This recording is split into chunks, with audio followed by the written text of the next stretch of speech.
네, 레위기 말씀 오늘 48번째 시간이고요. 제목은 박수무당이라는 제목입니다.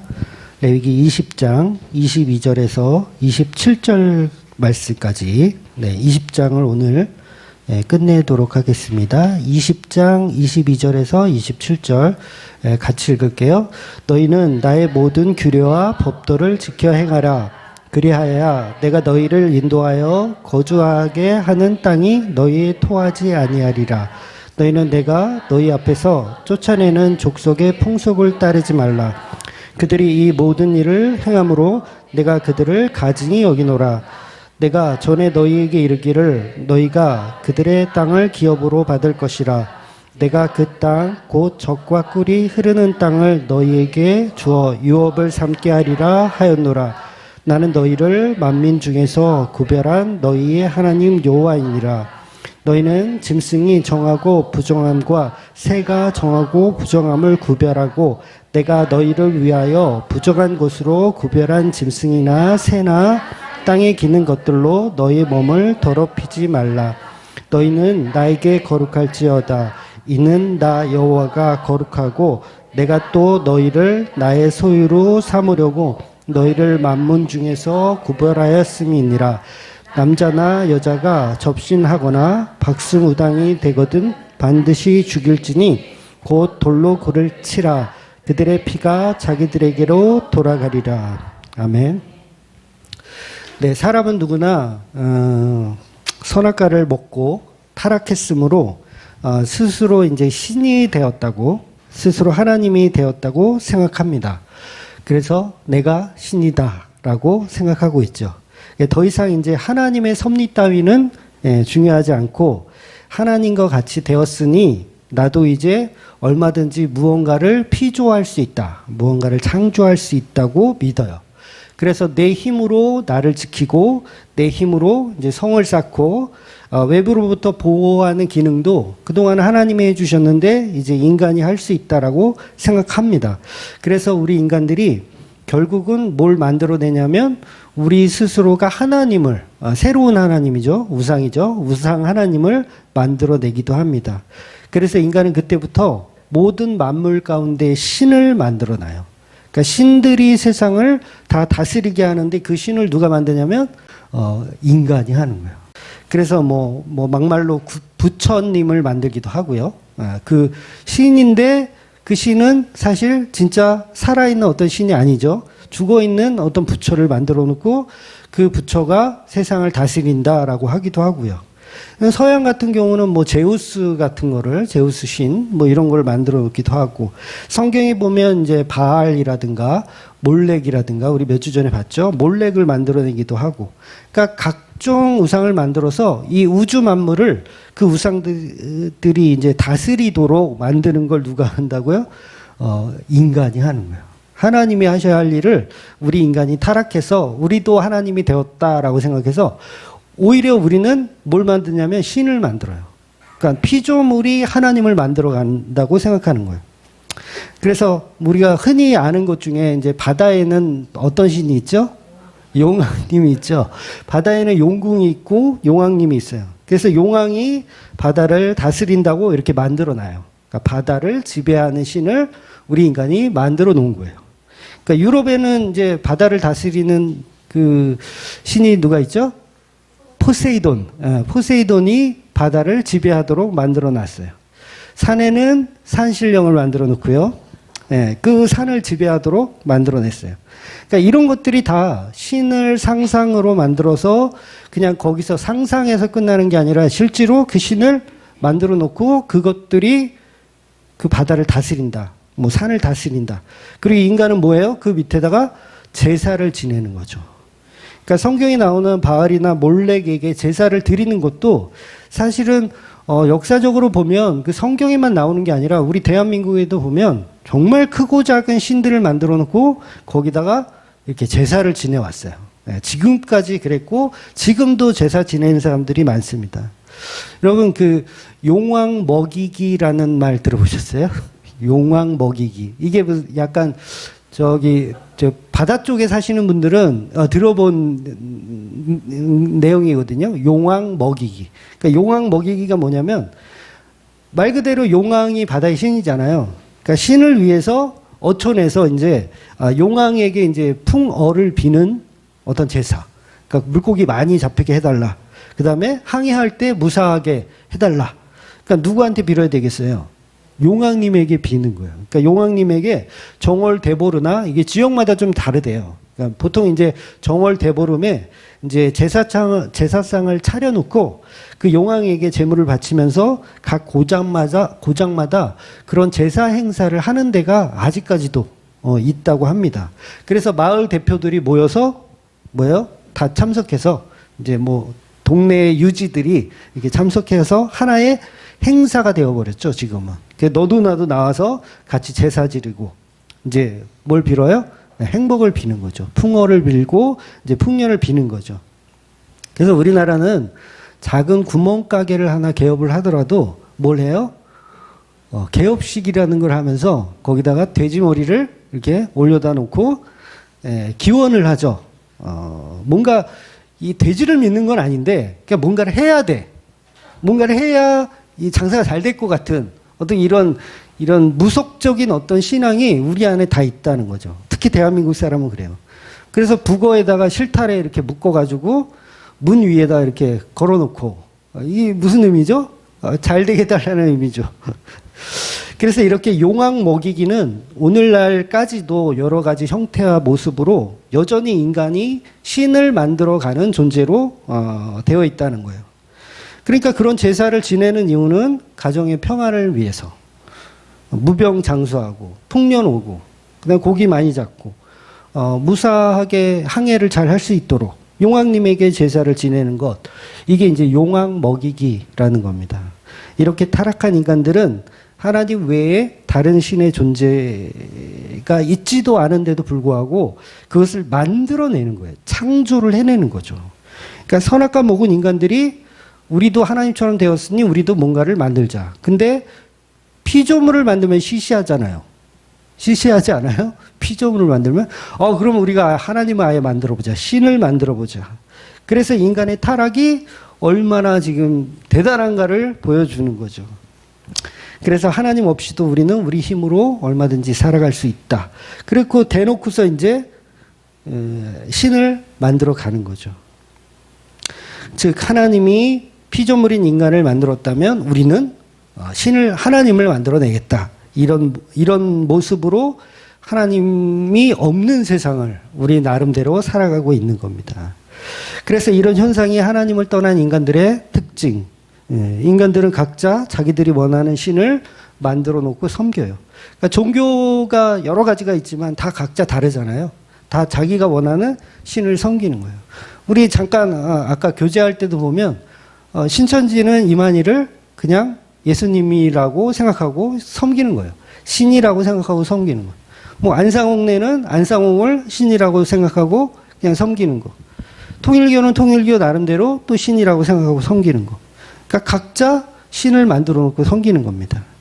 그런데 우리 기독교도 사실은 예수라는 분을 그냥 어떤 그런 우리에게 화평과 평화를 주는 신으로만 그냥 우리에게 복을 주는 신으로만 만들어 놓고 섬긴다면 다른 종교와 다를 것이 하나도 없다는 거죠. 그러니까 이런 논리들이 왜 일어나냐면 타락을 해서 선악과를 먹었더니 인간이 신이 되었다고 생각하는 논리가 우리 안에 있는 겁니다.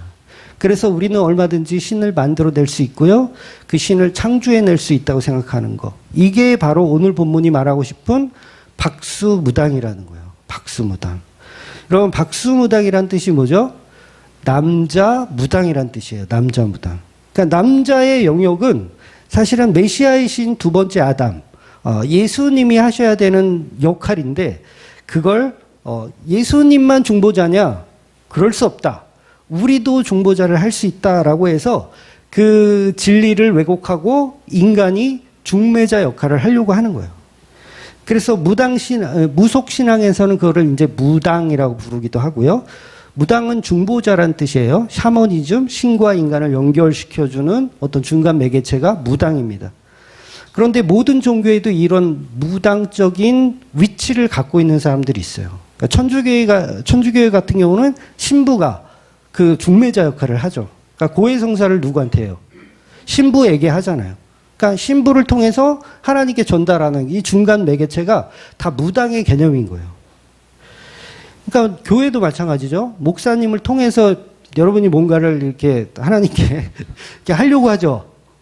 네, 우리는 거의 안 하는데, 네, 거의 안 하잖아요. 네, 안 하는데 기존 교회들을 보면 목사를 통해서 뭔가 하나님께 이렇게 하려는 그런 생각이 있어요. 이게 다 뭐예요? 무당짓이에요. 무당짓. 그래서 이거를 남자 예수 그리스도를 대신하는 박수무당이라고 오늘 본문이 표현하고 있는 겁니다. 그래서 하나님과 인간 사이의 중보자는 오직 예수님만 담당하셔야 하는데 그 자리를 우상숭배라는 거로 대신 채워넣으려고 하는 게 인간의 습성이고 그게 이제 샤머니즘이라는 굉장히 무서운 그런 우상숭배라는 거죠. 특히나 우리나라는 이 샤머니즘이 너무 강해요. 그러니까 신과 인간의 중보자의 자리에 굉장한 가치를 여깁니다. 그러니까 불교 같은 경우도 보면 스님들이 그 중보 역할을 다 하거든요. 이 스님들한테 뭔가 문제를 딱 그 법륜 스님인가요? 법륜 스님 아시죠? 증문즉답이라고 하나? 뭐 그거를 하면서 이렇게 모든 거를 다 해결해줘. 오, 신이야. 뭔가 질문하잖아요. 그러면 다 해결해줘. 그 사람들이 다 박수치고, 이 법륜 스님의 해안에 다들 이렇게 감탄하는. 그 방송에도 그 뭐 유튜브나 이런 거로도 굉장히 많이 나오더라고요.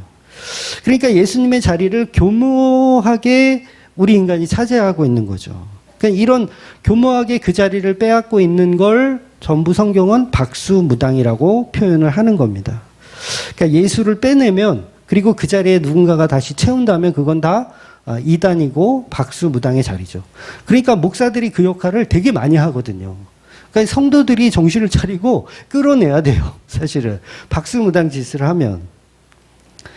그래서 교회들도 예수를 통해서 뭔가 이렇게 이 복음을 알아가는 게 아니라 그냥 목사님한테 뭐 안수 한번 받아서 병 고치려고 그러고. 이게 뭐예요?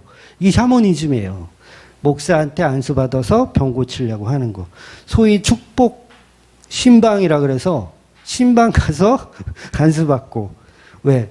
목사가 우리 집에 찾아와서 여기를 축복해주면 이 축복이 되겠어요? 안 되겠어요? 엄청 될 거 아니에요. 그냥 교회에서 기도해 주는 것보다 목사가 직접 찾아와서 우리 집에서 축복 기도를 해준다. 놀랍지 않습니까? 그럼 뭔가 더 은혜가 될 것 같고 더 뭔가 해줄 것 같고 이게 다 뭐예요? 이게 다 목사를 믿는 거예요. 중매자 목사를 믿는 거예요. 예수를 믿는 게 아니라. 그러니까 성고영신 예배 때 막 어떻게 해서든지 안수 한번 받으려고 막 줄을 서고 새벽 3시, 4시가 됐는데도 어떻게든 받으려고. 왜?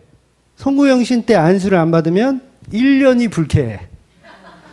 1년이 불쾌해. 요거 받고 가야 돼. 조금만 참아서. 그래서 1년을 보장하기 위해서 그 샤먼이라고 하는 중매자에게 머리를 디밀고 안수를 받으려고 하는 게 바로 본문은 박수무당이라고 정의를 하고 있는 거예요. 그래서 큰 교회들은 막 안수 한번 받으려면 뭐 예약을 해야 된다 그러더라고요. 예약을 하고 예약금을 또 내야 되고, 네. 뭐 몇백만 원 단위로 이렇게 하는 교회들도 있다고 하더라고요. 그래서 교회 안에 샤머니즘 가득해요. 교회 안에 무당들이 가득합니다. 복을 받기 위해서 신과 소통하고 싶어하는 중매자. 이런 것들을 목사이든 신부이든 스님이든 다 갖다가 사용하는 거예요. 이게 왜 그런 거예요? 다 타락한 인간이 하나님처럼 되었다라는 생각이 이 머릿속에 박혀 있어서 그래요. 이게 바로 타락이라는 거죠. 그래서 불교도 사실은 복을 비는 종교가 아니거든요. 예, 불교도 사실 복을 비는 종교가 아니에요.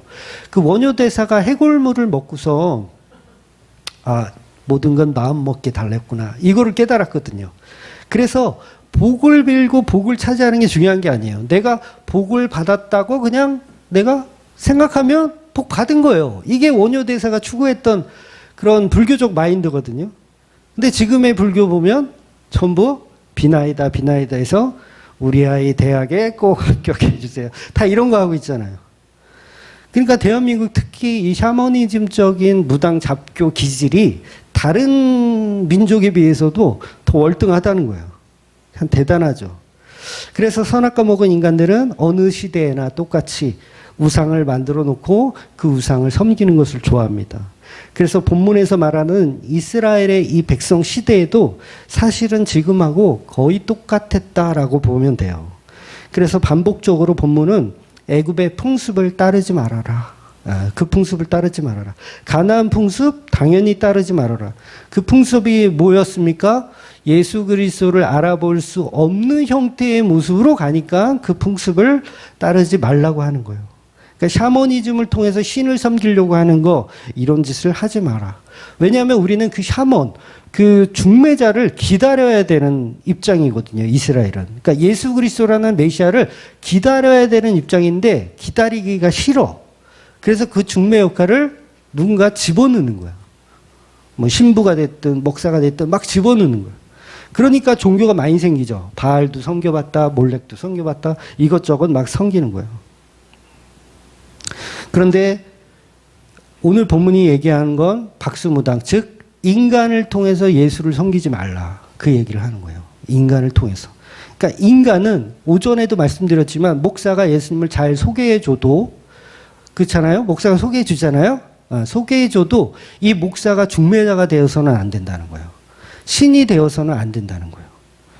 그냥 저분이 전해주시는 성령의 은혜, 예수 그리스도의 은혜를 봐야죠. 그러니까 오전에도 제가 설명드린 대로 제가 순종을 했다면 저는 파도고 바람이에요. 그러면 파도와 바람이 예수님 말씀에 순종을 하는데 그 파도와 바람을 가지고 야 저렇게 순종을 잘하는 파도를 봤나 바다를 봤나 오 훌륭하다라고 칭찬하는 사람은 없단 말이에요. 그걸 칭찬하면 그건 뭐라 그랬어요? 짱구라 그랬어요. 그런데 우리는 중매자를 목사라고 딱 만들어 놓으니까 그 목사를 칭찬하다 못해 그 목사를 섬기죠. 그러니까 그걸 박수무당이라고 하는 거예요. 교묘하게 예수 그리스도의 자리를 목사라는 타이틀로 신부라는 타이틀로 차지하고 있는 거죠. 그럼 어떻게 해야 돼요? 본문이 당장 죽여라. 당장 돌로 때려 죽여라. 이렇게 얘기하는 거예요. 그러니까 돌 맞아 죽어야 할 목사님들이 대한민국에 너무 많아요. 여러분이 저를 돌 맞아 죽일 놈으로 만들지 마세요. 그 자리는 예수님의 자리입니다. 예수님만이 성도의 중매자고 하나님 나라의 중매자예요. 예수님만이 길이요, 진리요, 생명이지 인간 목사가 길이요, 진리요, 생명이 아니라는 거죠. 그 자리는 오직 십자가에 죽으신 예수님만이 하셔야 하는 자리입니다. 그래서 무당들은 그 자리를 차지하면 그 자체가 하나님이 원하지 않는 박수무당의 자리인 거죠. 그래서 예수님이 오셨을 때 인간들은 예수님을 바알세불이라고 이렇게 놀렸잖아요. 바알세불이라고. 그러니까 예수님 자체를 또 진리이신 그분을 진짜 메시아가 오셨는데 그분을 또 알아보지 못하고 반대로 그를 무당으로 보는 거예요. 그러니까 얼마나 엉터리예요. 그래서 예수님의 자리를 차지하면 그가 신부이든 교황이든 목사든 다 박수무당의 자리입니다. 그러니까 그 정명석이나 그 이재록 같은 사람들이 나는 신이다 이렇게 표현을 하잖아요. 우리 방송에서도 봤지만 나는 신이다. 그러니까 이들은 아주 노골적으로 나는 박수무당이다 이렇게 얘기를 하고 있는 건데 노골적이지 않아도 예수님의 자리를 차지하고 있는 많은 종교인들이 있다는 거예요. 그러니까 목사들만 그런 게 아니라 여러분도 마찬가지예요. 여러분도 왜 흔히 그러잖아요. 기도빨이 좋은 권사. 그런 거 있잖아요. 기도빨이 좋은 권사. 저 권사님한테 기도 제목을 이야기하면 야 효과가 용해. 그런 거 다 마찬가지죠. 다 무당 종교라는 거예요. 그러니까 그 자리를 목사가 장로가 차지하면 똑같이 박수무당입니다. 오늘날 보면 헌금을 하더라도 목사한테 잘 보이기 위해서 헌금하는 사람들이 있잖아요. 예, 우리 교회는 없는데 없다고 저는 믿어요. 근데 대부분의 교회들 보면 목사한테 잘 보이기 위해서 헌금을 해요. 왜? 축복을 해주니까. 목사가, 여러분, 목사한테만 축도권이 있는 거 아세요? 한국교회 법이에요. 한국교회법에 목사만 축도를 할 수 있어요. 전도사는 못해요. 교회법으로 정해져 있어요. 강도사도 못해요. 목사만 축복 기도를, 안수 기도를 할 수 있어요. 이게 왜 그런 거예요? 인간에게 가치를 심은 거예요. 성경은 그렇게 얘기하지 않거든요. 그런데 인간들은 어떻게 해서든 샤먼이 되고 싶은 거예요. 박수무당이 되고 싶은 거예요. 나만 안수할 수 있다. 축도도 나만 축도할 수 있다. 목사들만. 그래서 제가 헌금은 목사한테 바치는 거 아니고 더더욱 하나님께 바치는 거 아니라 그랬죠. 잘 이해하셔야 돼요. 헌금은 일종의 회비입니다. 회비. 회비예요. 일종의 회비. 뭐 크고 작고도 없어요. 그러니까 이 회비를 내면서 여러분이 어떤 모임에서 회비를 내면서 그 회비 내면서 그 회장한테 잘 보이기 위해서 회비 냅니까? 아니죠. 그냥 내는 거예요. 아무 생각 없이. 헌금은 하나님께 드리는 것도 아니고 목사에게도 주는 거 아니기 때문에 제가 그래서 가급적이면 헌금은 실명으로 하셔라. 그러니까 연보는 실명으로 하셔라. 이렇게 말하는 이유가 그걸 제가 막 경쟁심을 부추겨서 어떤 집사는 했는데 어떤 집사는 안 했다 이렇게 서로 경쟁을 부추겨서 돈을 거두려고 하는 게 아니고 뭐 그렇게 보셔도 뭐 할 수는 없지만 되도록이면 실명으로 해달라는 이유는 이거예요. 아무도 모르게 하나님께만 바쳤다라는 그런 개수작을 하지 말라는 얘기예요. 이해가 되세요? 나는 아무도 모르게 목사도 모르고 권사도 모르고 아무도 모르게 나는 이 돈을 하나님께만 바쳤다라는 그런 생각을 하지 말라고 실명으로 하라는 거예요. 왜냐하면 하나님은 당신의 돈을 안 받으시니까 혼자 착각하고 있는 거예요. 나는 목사도 교인도 모르게 했다. 이런 뿌듯함이 나에게 있거든요. 저도 무명으로 헌금을 해봤어요. 안 해봐서 하는 얘기가 아니에요. 해봤어요. 해봤더니 이 은혜가 배가 돼. 아무도 모르게 내가 했잖아. 하나님만 아시잖아. 딱 이렇게. 근데 여러분 모임 회비를 내는데 무명으로 하면 그게 더 이상한 거죠. 회비를 무명으로 해. 그러면 이 총무가 난리쳐요. 누가 이거 입금을 했는데 이름이 없어. 난리쳐. 이게 몇십만 분에 넣은 사람 누구야? 막 찾아다니죠. 그래서 여러분 인터넷 우리 보면 온라인 카페에 보면 그 연보하신 온라인으로 연보하신 분들을 제가 다 올려요. 이름을. 왜 올려요? 서로 경쟁해서 많이 내라고? 서로 경쟁해서 이 사람도 내고 저 사람도 내니까 서로 경쟁해서 많이 내라는 게 아니라 후원금이니까 공개하는 거예요. 우리가 하나의 모임이고 단체인데 여기에 누가 후원을 했어. 우리가 무슨 어떤 조직인데 여기에 후원을 했어. 그러면 그 후원금을 어디에 잘 사용했는지를 당연히 공개하는 게 정상적인 거예요.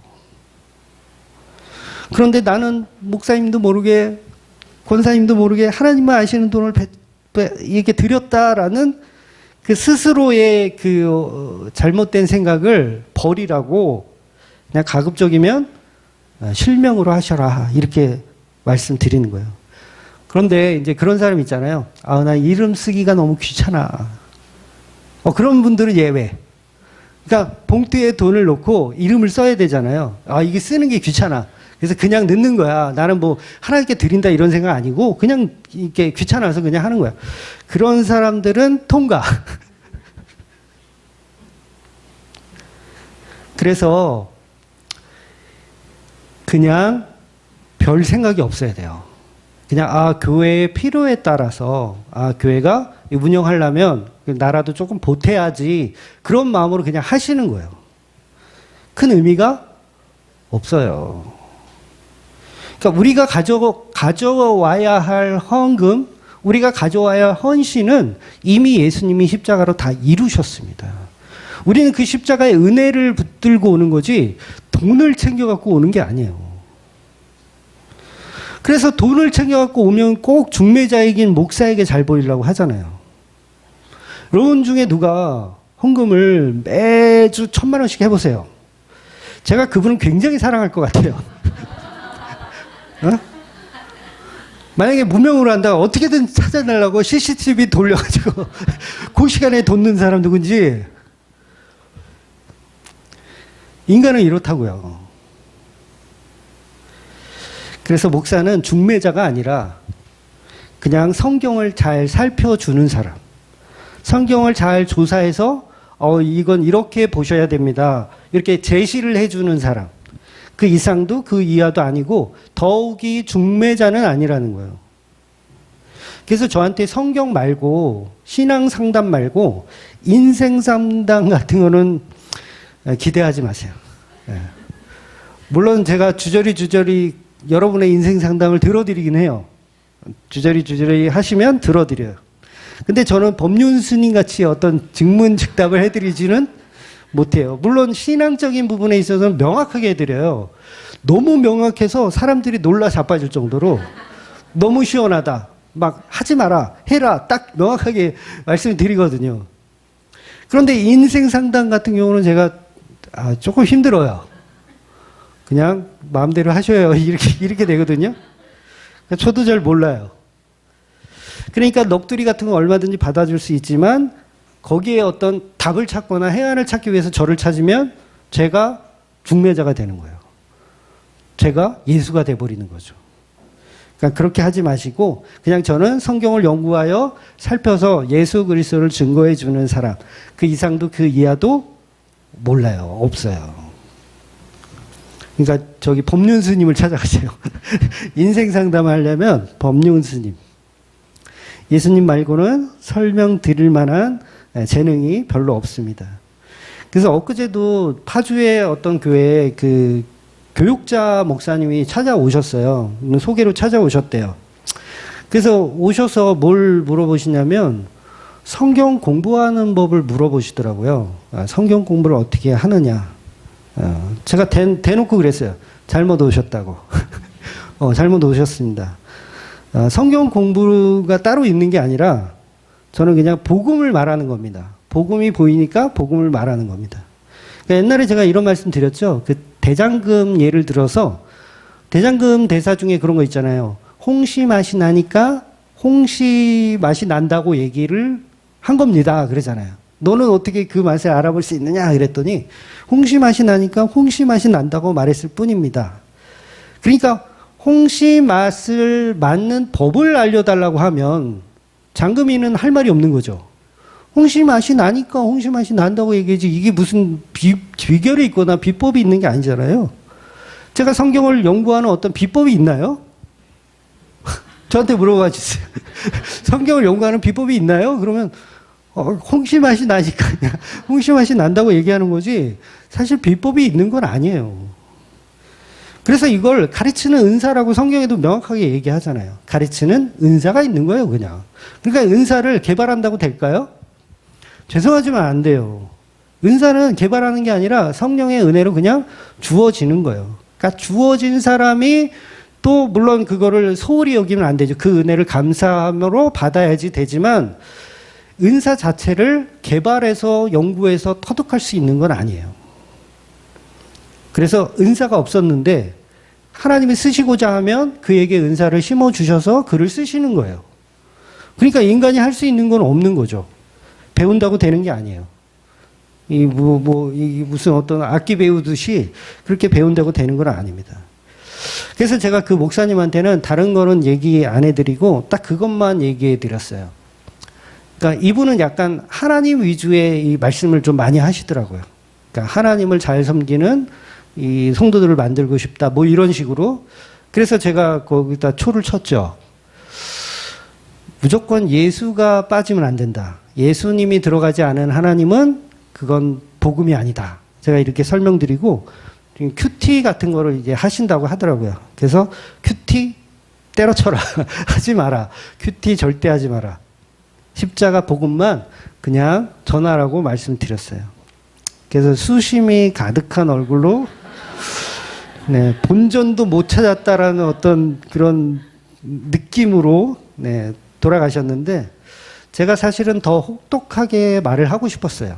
근데 이게 또 우리 교인 중에 지인이라서 제가 혹독하게는 마음 약해서 못했고 아무튼 그렇게 보냈지만 우리 인간은 노력해서 그 중보자의 자리를 갈 수가 없는 거죠. 저와 여러분은 유일한 중보자인 예수 그리스도를 믿을 뿐입니다. 그러니까 그분을 듣고 그분을 보고 그분을 말하는 것 말고는 답이 없어요. 그러니까 목사를 통해서 뭔가 뭔가 꺼내려고 하는 이 자체가 굉장히 이건 사실 잘못된 거죠. 그래서 본문은 예수님의 자리를 탐하는 자를 전부 박수무당이다라고 정의하고 그런 자는 어떻게 해요? 끌어다가 돌로 쳐서 죽이라는 거예요. 그러니까 예수님의 자리를 목사가 대신하고 인간이 대신하려고 하는 것, 그 자리는 박수무당의 자리입니다. 본문은 하나님이 그동안 말씀하신 규례와 법도를 지켜서 행하라라고 20장의 결론을 내고 있어요. 그 이유는 예수님이 이제 메시아로 나중에 오실 때 그 메시아를 알아볼 수 있는 그런 성도들을 준비하기 위해서 이런 율법들이 계속 주어지는 겁니다. 그래서 우리가 흔히 잘 아는 11조만 하더라도요, 이 11조의 개념을 알아야, 11조의 개념을 모르면 안 돼요, 여러분. 11조의 개념을 알아야 예수님이 11조로 죽었다라는 개념을 알거든요. 그러니까 11조가 뭔지 모르면 예수님이 11조로 죽었다에 대한 개념을 모를 수밖에 없어요. 그러니까 11조 속에 들어있는 예수님 말씀하셨죠? 정의와 긍휼과 믿음을 모르는데, 만약 우리가 모른다고 하면 11조에 있는 모르면 어떻게 예수님이 11조가 되어서 죽었다라는 그런 사실을 믿겠어요? 못 믿는 거예요. 그래서 지금 율법들은요, 그래서 필요한 겁니다. 예수님이 이 율법의 주인으로 돌아가셨다라는 걸 알기 위해서 이 율법들이 계속 주어지는 거예요. 그래서 예수님도 마태복음에서 바리새인들을 책망하실 때 너희는 그동안 11조를 드릴 때 정의와 긍휼과 믿음은 버렸다라고 책망하시잖아요. 그러니까 정의와 긍휼과 믿음으로 11조를 했어야 했었다라고 예수님 말씀하세요. 그래서 이제는 정의와 긍휼과 믿음을 사람들이 못했잖아요. 그러니까 그걸 누가 하신다는 거예요? 예수님이 십자가로 하신다는 거예요. 이 말씀은 즉 예수님이 십자가에서 11조가 되어서 죽었다 이 얘기를 하는 거예요. 왜? 예수님이 긍휼과 믿음으로 죽으시니까. 그래서 그 대표성을 가진 그 예수님이 우리의 11조가 돼서 죽으시는 거죠. 그래서 그 예수를 믿는 것이 바로 우리가 하나님께 11조를 바치는 게 되는 거예요. 그러니까 이런 개념을 모르니까 아직도 11조를 해야 된다라고 주장을 하죠. 이거 사실 너무 간단한 진리거든요. 11조는 구약의 율법이지만 내가 돈보다 하나님을 더 사랑하니까 내야 된다. 이게 그 11조를 해야 되는 사람들의 논리의 대부분이거든요. 내가 돈보다 하나님을 더 사랑하니까 한다. 이런 사람한테는 제가 이게 대화가 안 돼요. 본인이 하나님을 사랑한다고 생각하니까 대화가 안 돼요. 그런데 이미 그건 종교화돼 버린 고백이에요. 타락한 인간은 하나님을 사랑할 수 있어요, 없어요? 없어요.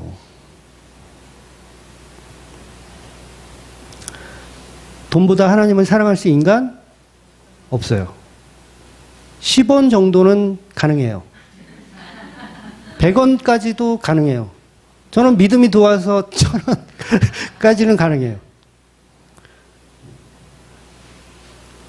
근데 이 논리 자체가요, 액수가 점점 커져지면 달라지더라는 거예요. 그래서 하나님은 내가 드리는 비밀스러운 무명의 연보를 안 받으세요. 하나님은 십자가에 죽은 예수만 받는 거예요. 그러니까 어떻게 인간이 돈을 하나님께 바쳐요? 이 자체가 큰 착각을 하는 거예요. 성경 어디에도 돈을 하나님께 바쳤다라는 내용 자체가 나오질 않아요. 구약의 모든 성경을 아무리 뒤져봐야 돈으로 하나님께 바쳤다는 이야기는 나오지 않습니다. 헌금은 그냥 교회의 필요에 따라 사랑하는 마음으로 교회를 예수 그리스도의 몸된 교회를 사랑하는 마음으로 참여하는 거예요. 제가 그래서 회비라는 표현을 쓰는 게, 회비는 참여잖아요. 네, 참여하는 거예요. 보통 이제 대학이나 대학원 같은 데 보면 학생의 회비라는 게 있어요. 근데 그거는 예를 들어서 뭐 한 2, 3만 원 정도 하는데, 그거는 내도 되고 사실 안 내도 돼요. 안 낸다고 해서 막 이렇게 막 독촉 와가지고 막 뭐라 하진 않거든요. 근데 뭐예요? 소속감으로 그냥 내는 거예요. 그래서 하나님께 바쳐야지, 목사한테 잘 보이게 해야지, 이거 더더욱 없어야 된다는 거죠. 제 개인적인 얘기를 또 오전에 이해해서 또 오해도 좀 해드리면, 또 이런 것만 좋아하시는 분이 있더라고요. 개인적인 얘기 좀 많이 해달라. 네. 약간 위험하신 분인데, 어쨌든.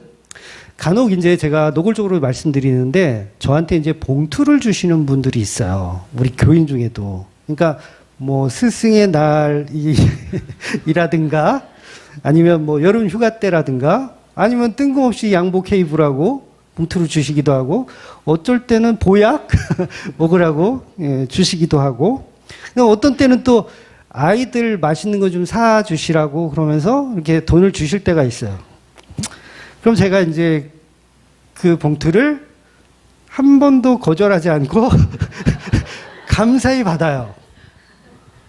아, 목사님 월급도 작으신데 애들 셋 이렇게 지금 아직 성장해야 되는데 힘드실 것 같아서 이렇게 뭐 그런 노골적인 얘기는 안 하죠. 근데 그 마음을 제가 알죠. 힘들 것 같으니까 보태주는 느낌. 그런데 제가 이 돈을 받을 때요, 저 나름대로의 기준이 있어요. 무슨 기준이냐면, 그 돈은 반드시 불쌍하게 여겨서 주는 돈이어야 받아요. 그러니까 밥 사 먹으세요. 옷 사 입으세요. 휴가비에 보태세요. 뭐 이런 수준의 돈. 그런데 저에게 사치를 하라고 주는 돈, 불쌍히 여겨서가 아니라 저에게 사치를 해라. 예를 들어서 한 1억을 주면서 요번에 BMW 하나 뽑으라고 그러면서 1억을 누가 주셨어. 그러면 요거는 국률이 이거 불쌍히 여기는 돈이에요? 아니면 그냥 사치를 하라는 돈이에요? 사치를 하라는 돈이잖아요. 그런 돈은 제가 준 적이 없으니까 이거 뭐 어떻게 얘기할 수가 없나? 누가 한번 테스트 한번 해줘 보세요. 내가 1억에 넘어가나. 지금 생각으로는 거절할 것 같아요. 왜냐하면 그건 불쌍히 여기는 마음에서 준 돈이 아니라 사치를 조장하는 마음이기 때문에. 그러니까 저에게 잘 보이기 위해서란 느낌이 저는 받을 것 같아요. 큰 돈을 저에게 준다면. 그런데 지금의 우리 교우들은 그냥 이렇게 용돈 주는 수준. 물론 이런 표현이 죄송해요. 그래도 액수가 클 때는 막 50만 원씩 가기도 하거든요. 그래서 제가 이거를 너무 이렇게 하찮게 여겨서 죄송한데, 그래서 그런 수준의 돈은 제가 받지만 그게 어떤 사치적인 거라면 그런 마음은 제가 죄송하지만 받을 수가 없다는 거죠. 그러니까 국률한 마음으로 주는 돈은 얼마든지 제가 받습니다. 어려워요. 그런데 대부분의 교회들을 보면 하나님에게 잘 보이기 위해서 또 목사에게 잘 보이기 위해서 너무나도 비합리적인 호화 생활을 하라고 돈을 주잖아요. 이 자체가 바로 무당 잡교가 되어 있는 거고, 그 목사를 뭘로 섬기는 거예요? 무당으로, 박수무당으로 섬기고 있는 거예요. 그래서 교회의 필요에 따라 그냥 주는 거예요. 교회의 필요에 따라. 불쌍해서.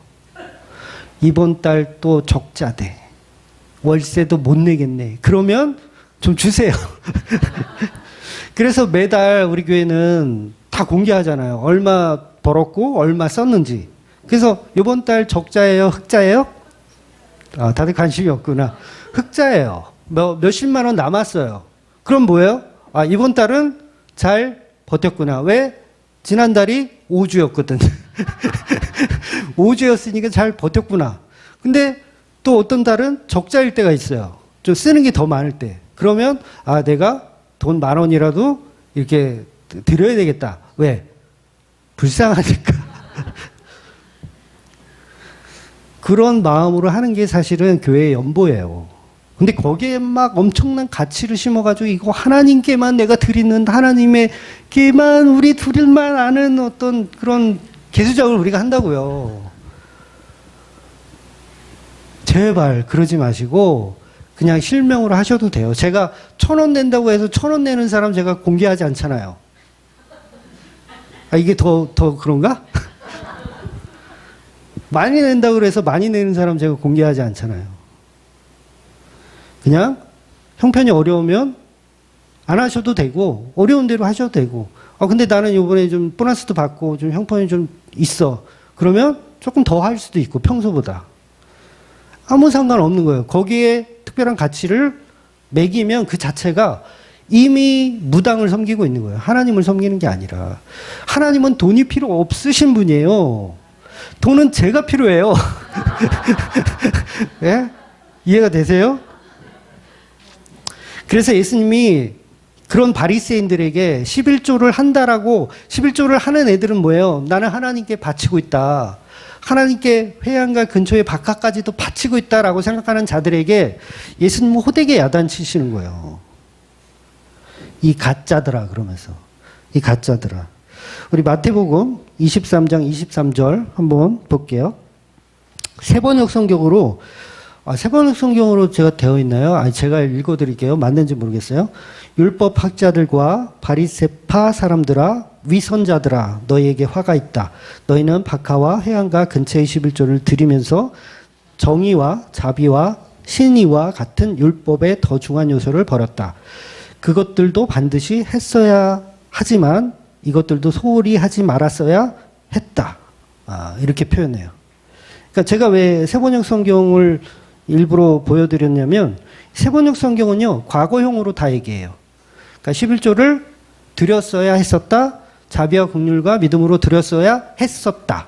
근데 개역개정은 이것도 행하고 저것도 행하라. 그러니까 마치 지금도 해야 되는 것처럼. 근데 세번역 성경은 정확하게 과거형으로만 설명하고 있어요. 영어 성경 찾아보시면 영어 성경도 과거형으로 이야기하고 있어요. 너희가 11조를 제대로 했어야 했었다. 그런데 안 했다. 그러면 이제 현재형으로는 뭐예요? 그럼 내가 하겠다. 요거예요. 내가 하겠다.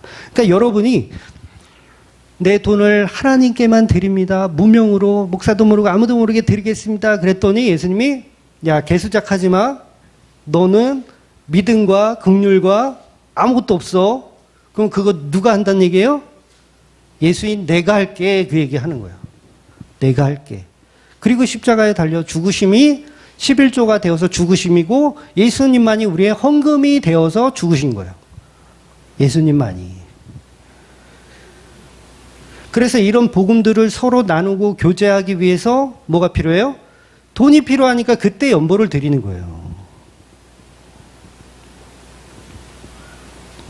그래서 복음을 들은 자와 저와 여러분은 정의와 긍휼과 믿음이 있는 11조를 예수님에게서 찾아야 돼요. 돈에서 찾지 마세요. 돈에 없어요. 돈에 그 자비와 믿음과 긍휼은 없어요. 예수님에게만 있는 거예요. 그 예수님만이 우리의 중보자예요. 돈이 여러분의 중보자가 아닙니다. 저 사람하고 친해지려면 제가 돈을 쓰면 돼요. 돈이 뭐가 되는 거예요? 중보자가 되는 거예요. 내가 A라는 사람하고 친해지고 싶어. 그럼 그 사람에게 뭘 써요? 돈을 계속 쓰죠. 돈이 중보자야. 근데 이 대상을 싹 바꿔서 하나님한테 내가 친해지고 싶어. 어떻게 해야 돼요? 돈을 써야 되겠죠. 돈을 막 쓰는 거야. 이게 뭐다? 개수작이다. 하나님은 그 돈을 안 받으시는 거예요. 하나님하고 친해지려면 어떻게 돼요? 예수님이 있어야죠. 예수님. 아니 이런 기초적인 이 복음이 너무 기초적인 거 아닙니까? 그래서 헌금을 하나님께 바친다는 생각을 이제는 버리시고 그냥 회비라고 생각하세요. 그래서 바나바의 경우도 보면 자기 재산을 팔아서 헌금을 하잖아요. 기명으로 했어요. 자기 이름으로. 네, 기명으로 했어요. 왜? 하나님께 바치는 게 아니야. 바나바는 그냥 교회들이 갑자기 이렇게 생겨나서 사람들이 디아스포라 이 교인들도 많고 먹을 것도 없고 그러니까 돈이 좀 필요하겠다. 그들을 긍휼히 여기는 마음으로 바나바가 돈을 낸 거예요. 교회에다. 하나님께 바치고 막 이런 개념이 아니에요. 근데 그걸 하나님께 바쳤다라고 생각하는 순간 박수무당이 되는 거예요. 그래서 본문의 율법들은 이제 전부 예수를 증거하는 것 뿐이에요. 예수를 증거한다. 여러분 보고 구약의 말씀 보면 막 이거 해라 저거 해라 많이 있는데 그걸 우리가 다 지켜서 하는 게 아니라 그걸 지키신 분이 예수님이다라는 걸 본문이 얘기하는 거예요. 그래서 나도 하나님께 11조를 바칠 수 있다라는 무모한 생각을 버리셔야 돼요. 나는 돈보다 하나님을 더 사랑한다? 그건 제가 뭐라 그랬죠? 그거 말고 돈 맛을 아직 몰라서 그렇다. 돈보다 하나님을 더 사랑한다라고 고백하는 분은 돈 맛을 아직 몰라서 그래요. 제가 20대 때, 좀 개인적인 얘기 또 하네요. 20대 때 제가 보증을 한번 잘못 서서 카드를 한 장을 못 만들던 시절이 있어요. 보증을 잘못 쓰면요, 집으로 사람들이 찾아와요. 찾아와가지고, 소위 빨간 딱지라고 하는 걸 막 붙여요. 건드리지 말라고 써 있어요, 거기. 뭐 이거는 누구네 재산이니까 건드리지 마라. 이렇게 빨간 딱지로 막 써 있어요. 막 옷장에도 붙이고 컴퓨터에 붙이고 막 붙여요. 물론 저는 그 사람들 간 다음에 다 뗐어요. 왜냐하면 돈이 얼마 안 되는 것들이라 다시 올 거라고 생각을 안 했어. 아이가 아파서 수술을 해야 되는데 수술 안 하면 아이가 잘못돼요. 돈이 없어. 그 사람에게는요, 그 돈이 하나님입니다. 돈이 하나님이에요. 그런데 그 돈보다 하나님을 더 사랑할 수 있다고요? 우리 인간이? 그건 불가능한 거예요. 우리는 불가능해요. 돈보다 하나님을 사랑할 수가 없어요. 근데 그 일을 해내신 분이 유일하게 예수 그리스도니까 우리가 예수님한테 들러붙는 거예요. 우리는 안 되는군요. 우리는 돈이 하나님이군요. 내 자식이 아픈데 돈이 없어. 저는 도둑질이라도 해야 된다고 봐요. 당장 이 수술 안 하면 애가 죽어.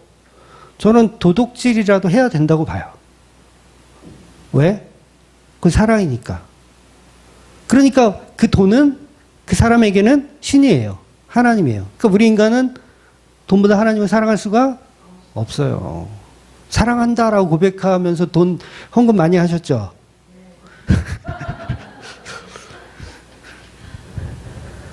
그거는 돈 맛을 모를 때. 돈 맛을 모를 때. 그래서 우리는 하나님보다 돈을 사랑할 수 없으니 예수님과 연합하는 거, 유니온 클라시트를 하는 거예요. 다시 말해서 율법을 다 지켜서 하나님처럼 되자. 이거 다 거짓말입니다. 돈보다 하나님을 더 사랑해서 하나님을 기쁘게 해드리자. 이거 뭐예요? 내가 돈보다 하나님을 더 사랑해서 하나님을 기쁘게 해드리자죠. 그런데 하나님은 인간을 통해서 기쁨을 받을 수가 없어요. 받지 않으세요. 반드시 그 아들 예수 그리스도로 만들어진 세상만 기뻐 받으세요. 그러니까 돈보다 하나님을 사랑한다는 이 개념 자체가 하나님 앞에서는 무용지물입니다. 그렇게 할 수 있는 인간이 없고요. 그래서 그동안은 교회에다가 나는 하나님보다 돈을 돈보다는 하나님을 사랑합니다 하고 여러분이 많이 바치셨잖아요. 네, 얼마나 억울하세요. 그냥 비싼 수업료를 내셨다고 이렇게 생각하셔요. 네. 그래서 우리는 이 진리를 모르니까 계속 선악과 다시는 안 먹겠습니다. 이런 논리로 가는 거예요. 다시는 안 먹겠습니다. 내가 다시는 돈보다 하나님을, 이게 돈을 선택하는 일이 없도록 하겠습니다. 이게 다 거짓 복음들이라는 거예요. 우리는 여전히 돈이 더 좋군요. 돈을 더 사랑하는군요. 그러니까 어떤 상황에서 돈이, 제가 아까 1억 주면 안 받는다 그랬잖아요. 근데 제가, 제 아들이 지금 죽게 생겼어. 그럼 1억 받으면 치료할 수 있대. 그럼 제가 받을까요, 안 받을까요? 봤죠, 당연히. 그러니까 저는 안 되는 거예요. 누가 테스트 해봐. 뭔 테스트에 통과 못할 수도 있어. 그러니까 통과 못하더라도 저를 긍휼히 여겨주셔야 돼. 왜? 저는 예수가 아니니까. 그러니까 아예 처음부터 돈을 줄 생각을 하지를 마세요, 그냥. 네. 그냥 밥은 먹고 사는지 이렇게 해주시면 돼요. 네. 그래서 율법이 증거하고 있는 예수님의 십자가만 저와 여러분의 믿음의 대상이고 그 십자가만 우리의 중보자입니다. 그래서 날마다 우리는 박수무당 짓을 이제 내려놓고 내 힘으로 하나님께 가까이 가겠다라는 생각을 내려놓고 오직 예수 그리스도의 십자가만 우리의 중보자로 믿고 살아가시는 저와 여러분이 되시기를 주의 이름으로 축원드리겠습니다. 아멘. 기도하겠습니다.